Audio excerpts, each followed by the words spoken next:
लगातार झूठे वादे जनता के सामने जो किए गए, एक भी उसमें ज़मीन पर उतरा नहीं। तो जनता धीरे धीरे समझ गई। धार्मिक उन्माद पैदा करने की कोशिश की, उससे भी जनता खबरदार हो गई कि ये तो सिर्फ वोट की राजनीति के लिए ही धर्म का उपयोग करना चाहते हैं। और जनता ने उन सारे स्थलों पर जो धार्मिक थे,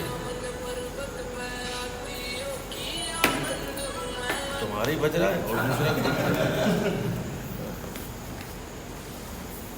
जनता ने उन सारे धार्मिक स्थलों से जहां लोकसभा से लेकर अब तक चुनाव हुए, बीजेपी को हरा दिया। अयोध्या से लेकर रामेश्वरम तक जहां जहां राम गए, अयोध्या, सीतापुर, चित्रकूट और दक्षिण से नासिक से होते हुए रामेश्वरम तक, कोई भी ऐसी इम्पोर्टेंट जगह नहीं है जहां भगवान राम ठहरे हों, गए हों और बीजेपी जीती। कोई जगह नहीं। अब कल जो है बद्रीनाथ में भी जीती। अब तो उत्तर से दक्षिण तक भगवान राम ने बीजेपी को स्वयं नकार दिया, क्योंकि मर्यादा पुरुषोत्तम राम कभी नहीं चाहते कि उनके नाम का दुरुपयोग, उनके नाम पर धार्मिक ध्रुवीकरण किया जाए और लोगों में मारपीट की जाए। ये कभी वो पसंद नहीं कर सकते। जितना चला उतना चल गया। अब तो उनके कोप का भाजन इन्हें होना पड़ेगा। इन्होंने कर्नाटक में बजरंगबली का दुरुपयोग करना चाहा, तो कर्नाटक में बजरंगबली ने टांग तोड़ दी। अब भगवान राम ने पूरे देश में कितना फर्क रहा भाई। 240 इन्हें मिली और 232 इंडिया ब्लॉक को मिली। कोई फर्क था? अगर थोड़ा सा व्यवस्था ठीक हो गई होती, प्रशासन का दुरुपयोग नहीं हुआ होता, तो कबीला अकेले उत्तर प्रदेश से ही हरा दिया होता। सर, अमित शाह गृह मंत्री जी हैं, जो उन्होंने संविधान हत्या दिवस को लेकर 25 जून की बात कही है कि वहाँ पे मनाया जाएगा संविधान हत्या दिवस। उस पर इंडिया ब्लॉक का कमेंट आएगा, उसको सुनिएगा। उससे हम क्या करें। उत्तर प्रदेश में भी अब 10 सीटों पे उपचुनाव होना है, कैसी तैयारी है? कितनी सीटों पे जीतेंगे? सारी सीटें जीतेंगे। 13 में 11 जीते, कल 2 ही तो जीती बीजेपी। उत्तर प्रदेश की 10 में 10 सीटें। भाजपा के नेता हैं, विधायक हैं रमेश मिश्रा जी, उनका भी कहना है, और भी कई नेता हैं, उनका कहना है कि भ्रष्टाचार तहसीलों में ठीक तरीके से सोचने वाला है, वो अंदर से जान रहा है कि बीजेपी जाने वाली है। सब कुछ ठीक नहीं है। जहां अनावश्यक रूप से हजारों लोगों को बेघरवार कर दिया जाए, मकान ध्वस्त कर दिए जाए बिना नोटिस के, और मकान उनका सामान निकालने की भी अनुमति न दी जाए। अब इतना, कल की बात है, यमुना एक्सप्रेसवे के किनारे वृंदावन में एक बहुत बड़ा बनाया था मामा ढाबा, करोड़ों रुपए की लागत से, और 4-5 जेसीबी लेके वहाँ जितने बूढ़ ढाबे वाले थे, इतना भी मौका नहीं दिया कि अपना सामान निकाल दें। कई करोड़ का की बिल्डिंग तोड़ दी और सारा सामान उसमें।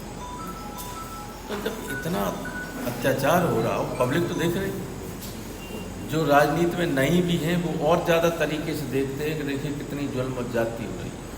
जिन जिन लोगों ने बीजेपी का समर्थन किया, उन्हें अफसोस हो रहा है कि ऐसी जालिम पार्टी का समर्थन उन्होंने क्यों किया। इसलिए आने वाले दिन बीजेपी के ठीक नहीं। मल्लिकार्जुन जी, कांग्रेस अध्यक्ष जो हैं, उन्होंने भी कहा है कि 10 साल से खुद बीजेपी संविधान की हत्या कर रही है। कैसे देख रहे हैं आप? देखिए, संविधान की हत्या का मतलब है कि संविधान के जो प्रमुख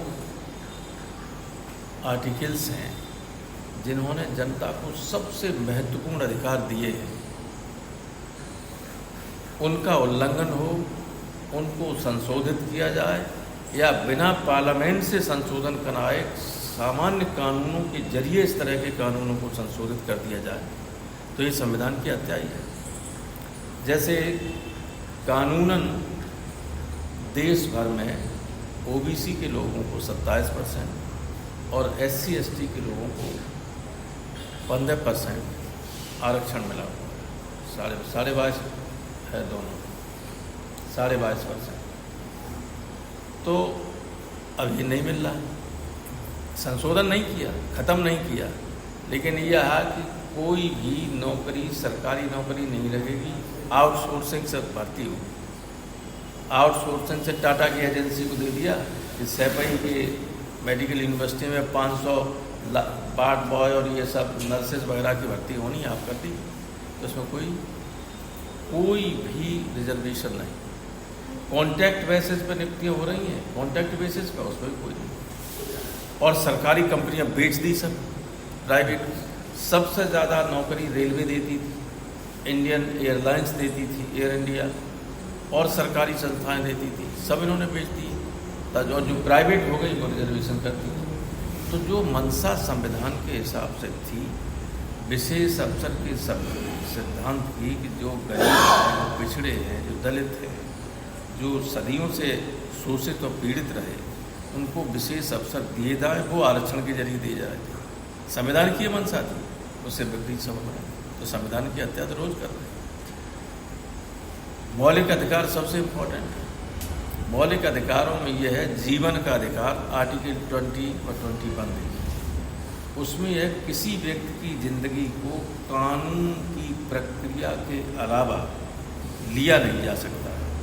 हमारे यहाँ लोग जेल में मार दिए जाएं, बाहर मार दिए जाएं, पुलिस की कस्टडी में मार दिए जाएं, कहीं विधि सम्मत प्रक्रिया का पालन हुआ है? कहीं नहीं। तो जो सबसे महत्वपूर्ण है संविधान का, सबसे महत्वपूर्ण, जीवन से ज़्यादा व्यक्ति के जीवन में कोई महत्वपूर्ण चीज़ नहीं, उसको जो है ये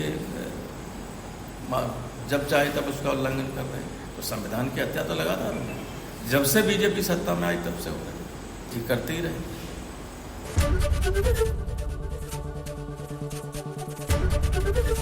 एबीपी गंगा, खबर आपकी, जुबान आपकी।